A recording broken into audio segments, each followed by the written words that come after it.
watching Parker Success Academy with Dr. William E. Morgan. Hello, I'm Dr. William E. Morgan, and this is Parker Success Academy, where we explore models of business success in chiropractic practices. Today, I have a very special guest, Dr. Mary Warren. Mary, welcome to Parker Success Academy.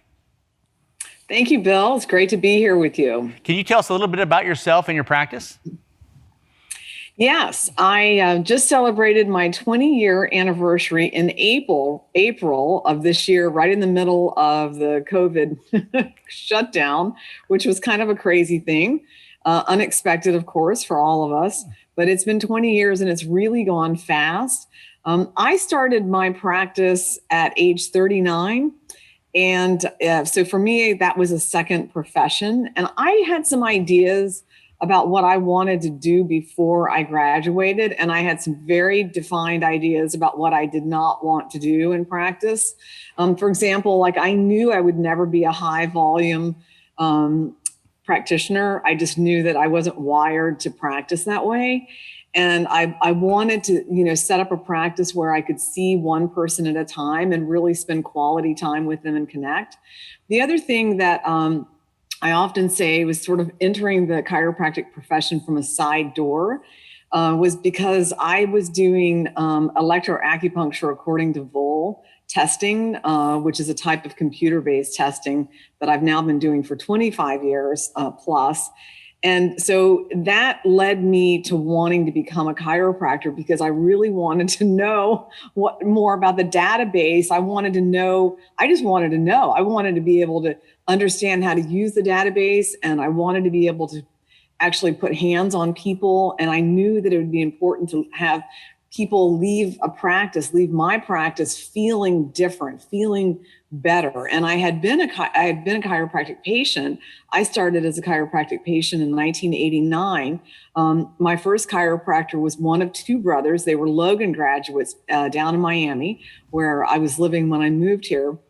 And they had typical high volume, practice back in the day. And it worked for them. And at the same time, I knew it wouldn't work for me. And so as I moved over into having my own business doing the electroacupuncture according to VOL, which is EAV testing, I actually set up a territory in South and Central Florida. And I would go around and work in chiropractors and acupuncturists and biological dentist office doing this testing service for their hard to treat patients. So I got to really see what different practitioners were doing and what their models were like. And so I had some ideas about what I wanted to have when I graduated. And I also knew that I was going to have a cash practice because, essentially I'd already been working and I'd already been receiving payment at time of practice and at time of service. So I thought, well, why the heck would I, do anything else? So that was my model impetus came different sources. And when I opened my practice in April of 2000, I opened a small office. I had a 400 square foot office. And here's what I had, Bill. I bought a really great table. I have a Hill horizontal high-low table. I had my activator. I had my SOT blocks.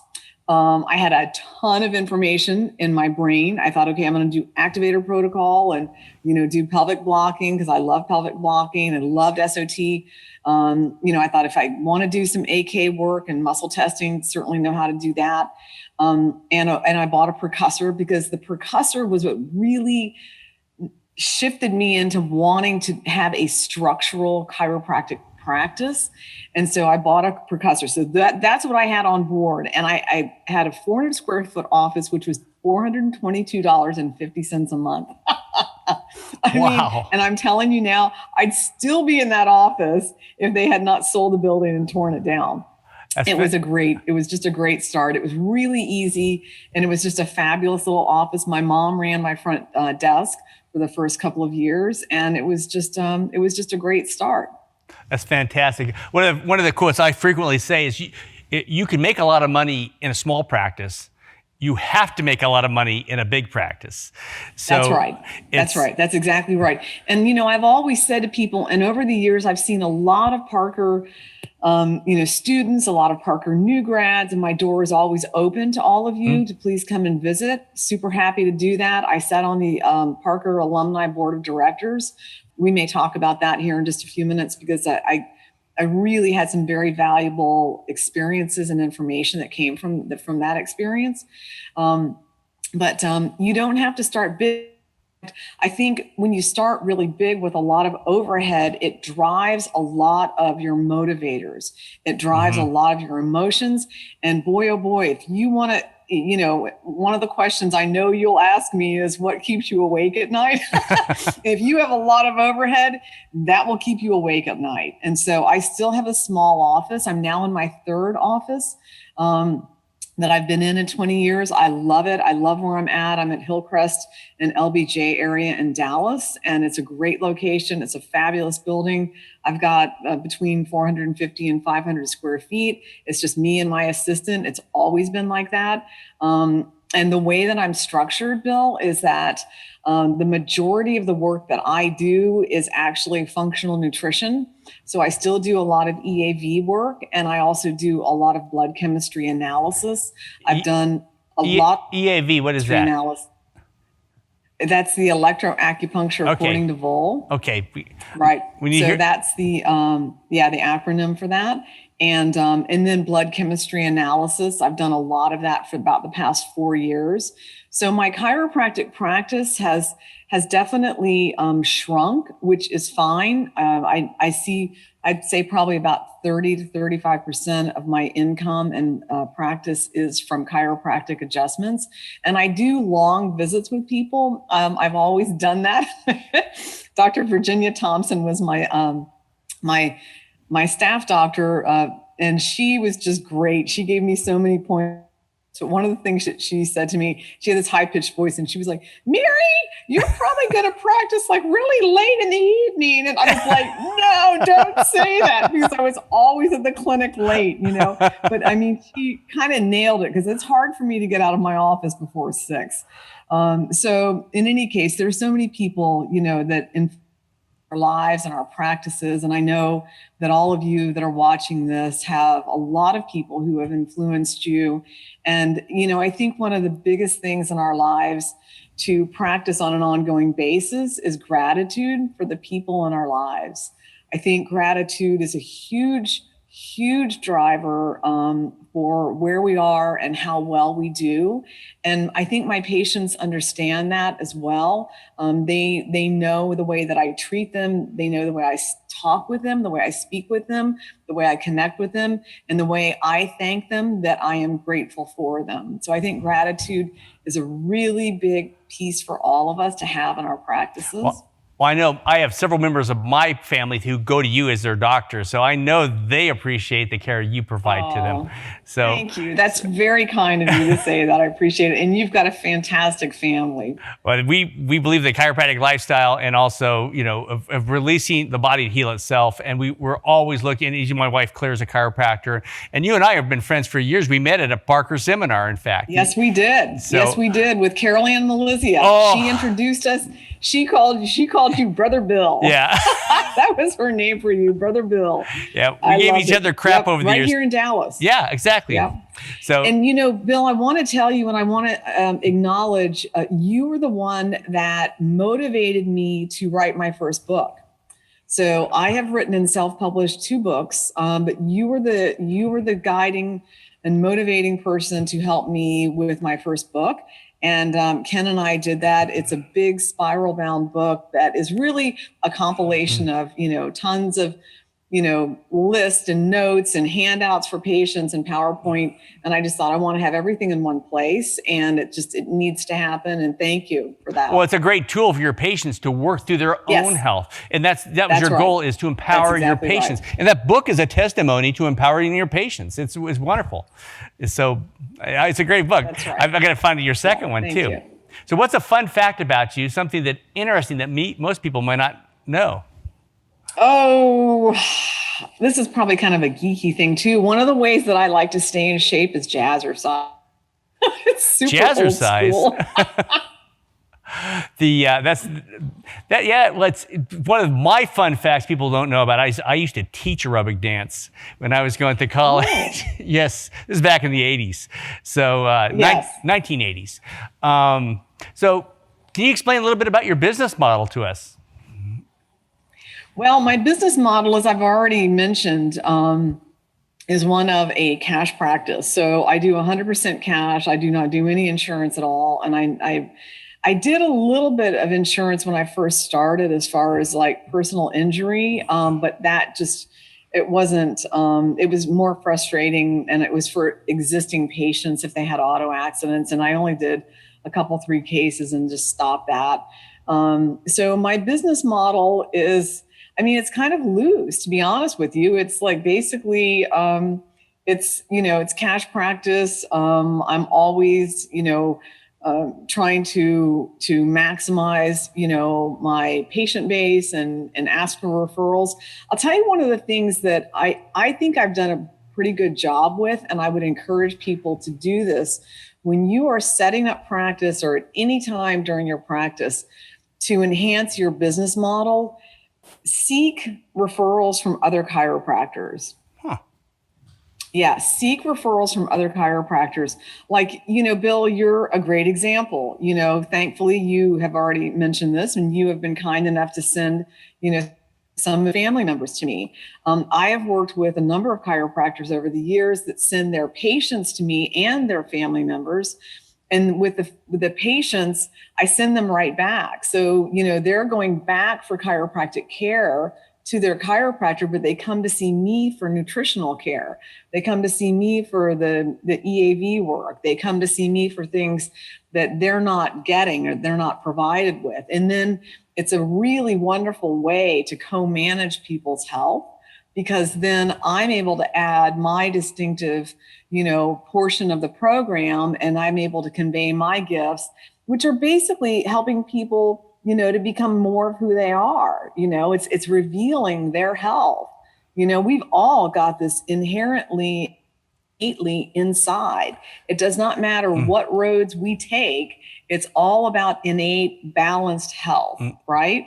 So find people, and a couple of other ideas. And I've always told, students and recent grads, find people, like if you have a nutritional interest, find people like facialists or estheticians. Estheticians are a higher level. They're licensed to be able to actually, go through the skin a bit. So find facialists, estheticians. They love people like us that do nutritional work, because they know that beauty is an inside job. It's really coming from the inside and the gut in a lot of cases. Acupuncturists. I've always had a great cross referral with acupuncturists. But back in the day when I first started, we had more colonic therapists.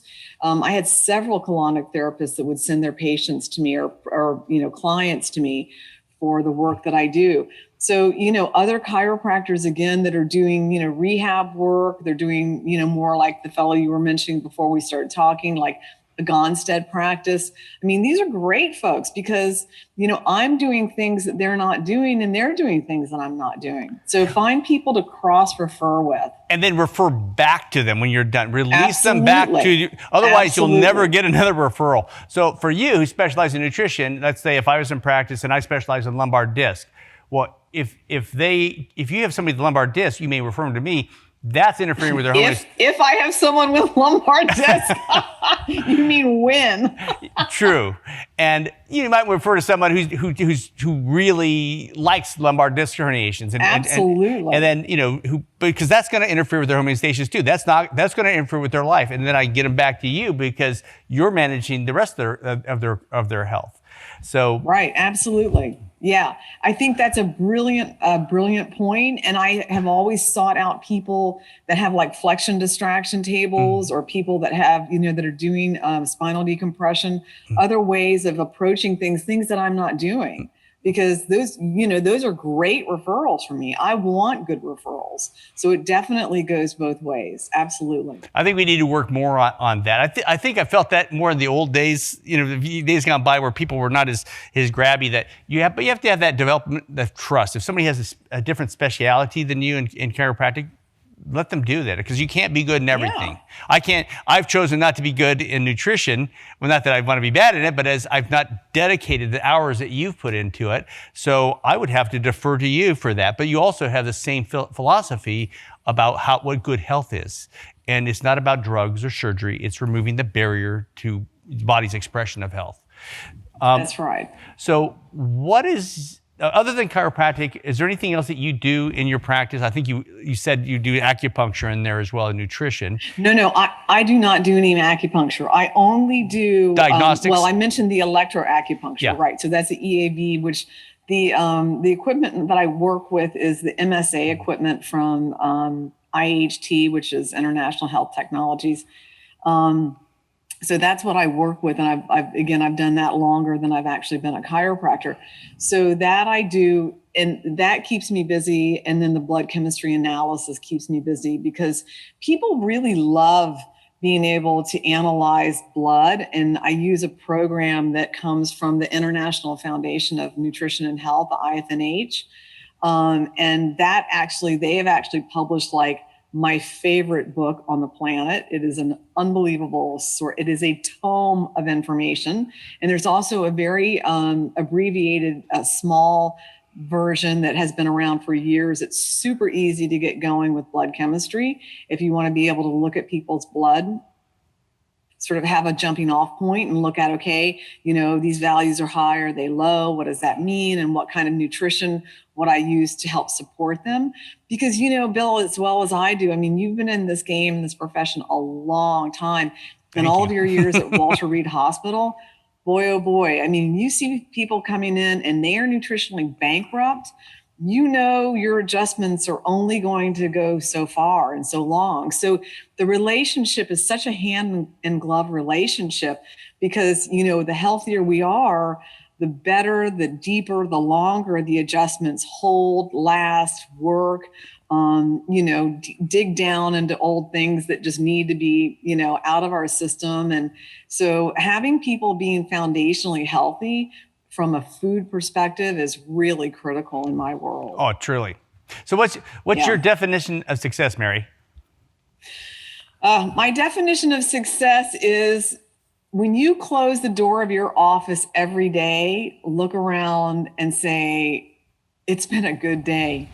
And then, what I do is I laugh and I say to God, every day I'm in here is a good day. It is. Amen.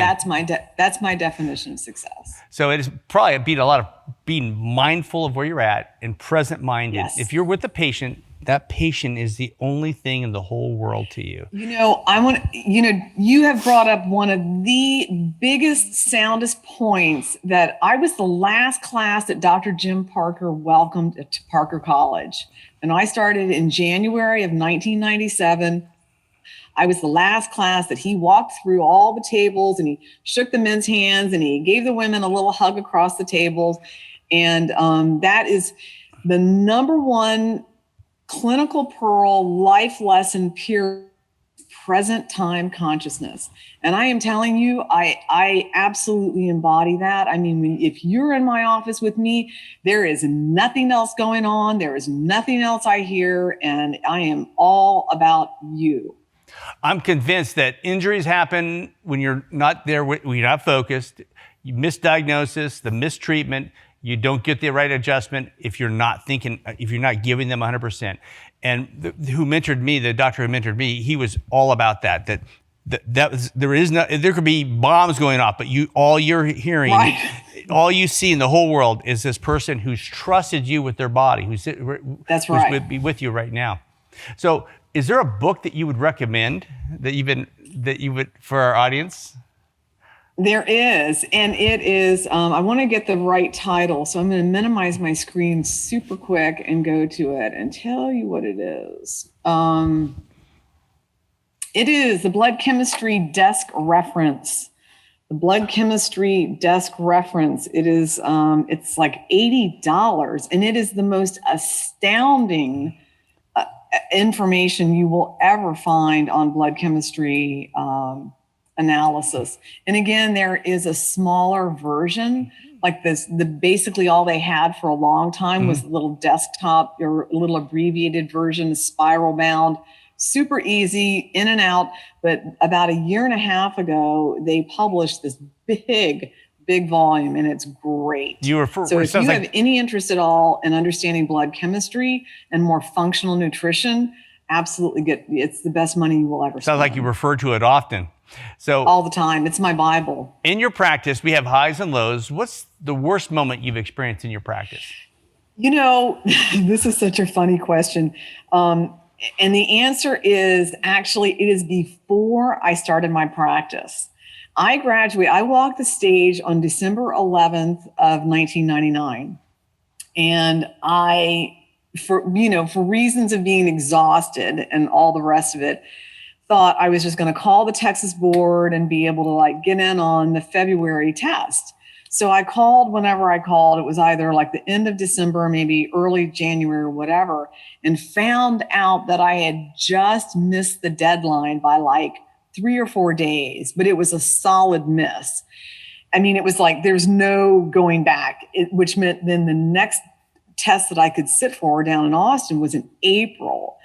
And I am telling you, Bill, I went into a body-wide sweat. And as soon as I hung up, I sobbed.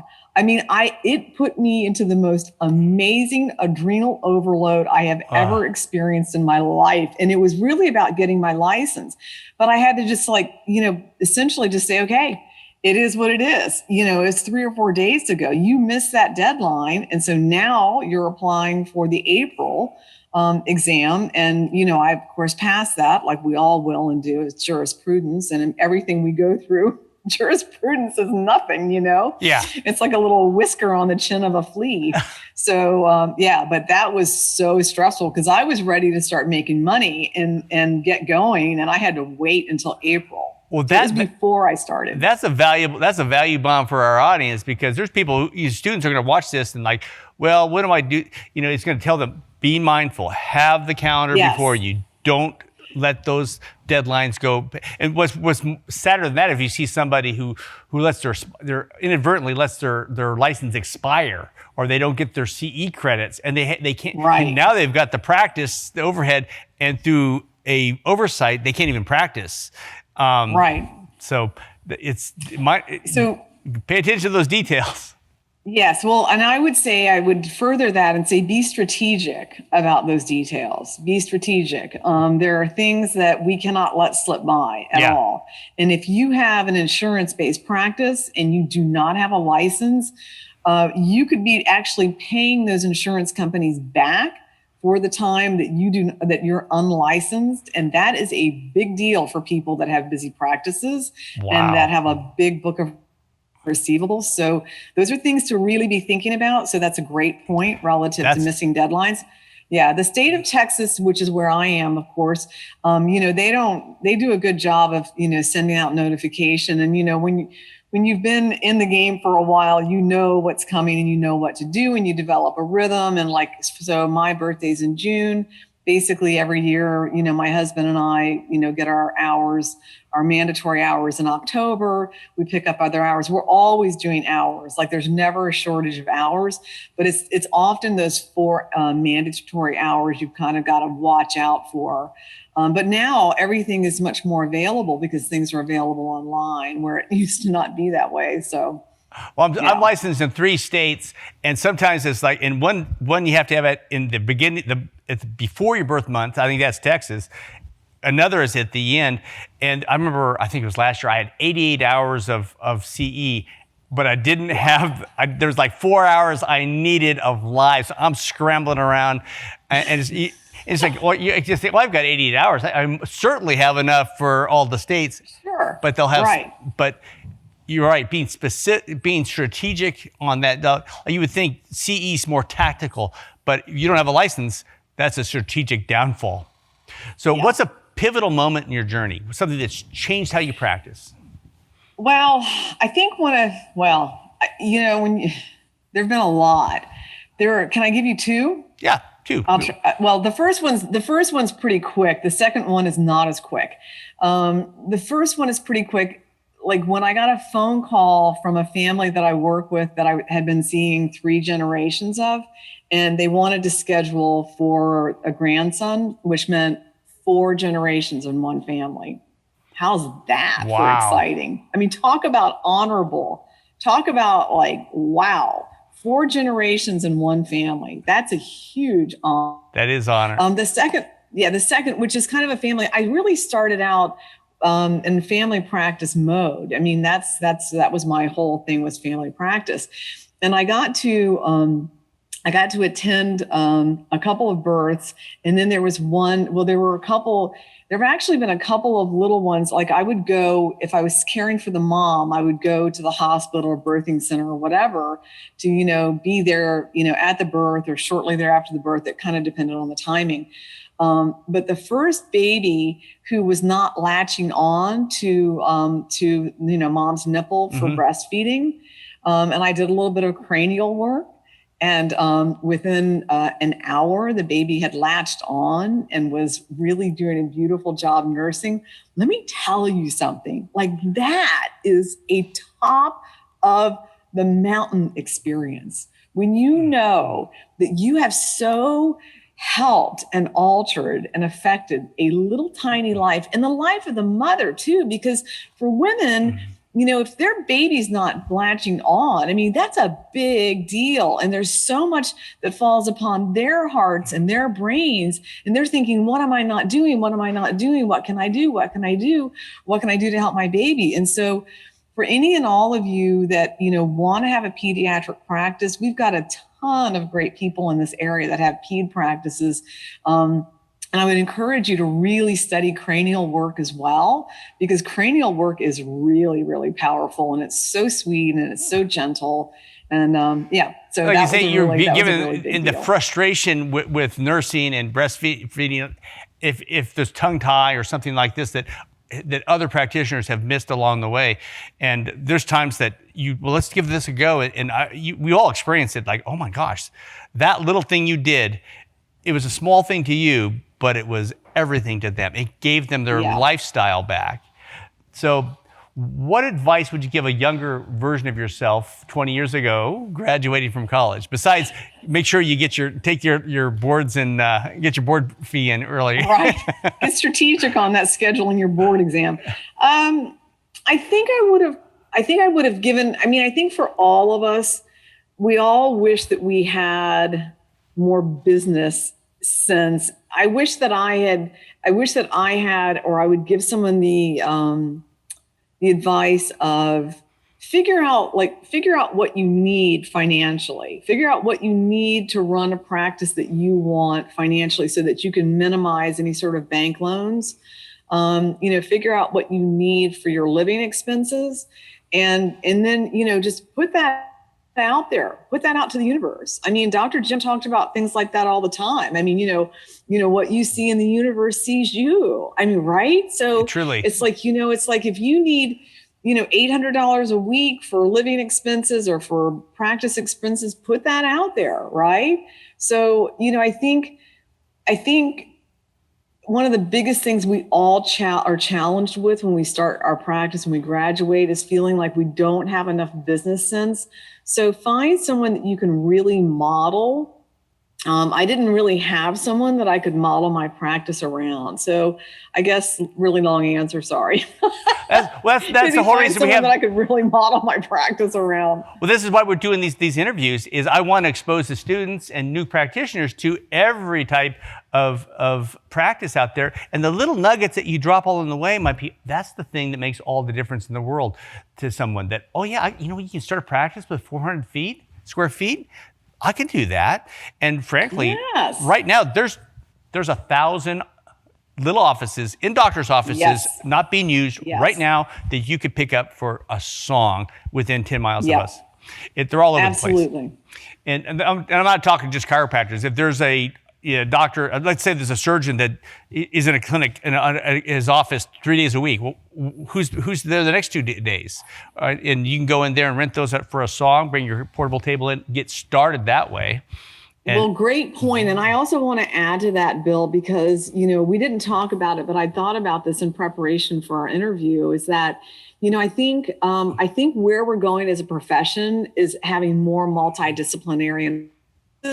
And so if you were to be a new grad coming out and do exactly what you just suggested, which is go into maybe like a surgeon's office or a DO's office or an OT's office or someone else. I mean, talk about the brilliance of being able to cross refer. And I mean, you're essentially setting yourself up in a multidisciplinary practice, because hopefully you would be renting space or using space in someone's office that you like what they do, or you have, admiration around what they're about or whatever. So, make things work like that for yourself so that you've got people that understand what you're doing and that can refer to you. If you're renting space from a successful, whatever that doctor is, well, they're going to have people coming through. And I remember going to a doctor once and seeing a whole string of cards there from orthopedic surgeons to urologists, and realized, they all just shared this space. So they'd probably cross-refer, and 30 people come through here every couple hours. If my card's there, they're going to see my card, and I need a chiropractor. So it's thinking out of the box, and that you don't have to go big.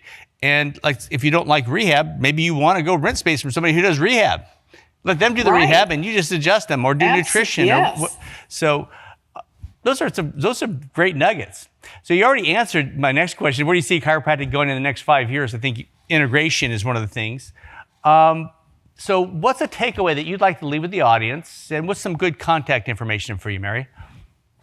Okay, well, let me give you the contact info first. My office number is 214-363-3377. That's 363-3377, area code 214. I'm here in Dallas. And you can also reach me if you want to email me. It's Dr. Mary, DRMARY at MaryWarrenDC.com. Very easy. Sure. So yes, Dr. Mary at MaryWarrenDC.com. So the thing that I would say that as far as a takeaway is, be yourselves. Be yourselves and spend time really reflecting, really learning who you are. I was very fortunate to get to serve on the alumni board of directors. And during my time, I met Bill Nardiello, who was one of the board of directors for the college. And he introduced me through one of our meetings, group meetings, to Strengths Finders. And I am a huge fan of Gallup Strength Finders or Clifton Strength Finders. If you have not done that, please do it. It will help you figure out your strengths, play to your strengths, figure out who you are, know who you are, and practice about you. Because if you're happy and you're playing to your strengths, you are going to attract people into you that you can help, and they will love you for years. Wow. Bless you, all of you. Well, the author of Strength Finders just spoke at Parker seminars this last year, so it's very apropos that you would mention that. So we thank you so much for joining us today at Parker Success Academy. My pleasure. Thank you for having me. Thanks for watching another episode of Parker Success Academy with Dr. William E. Morgan.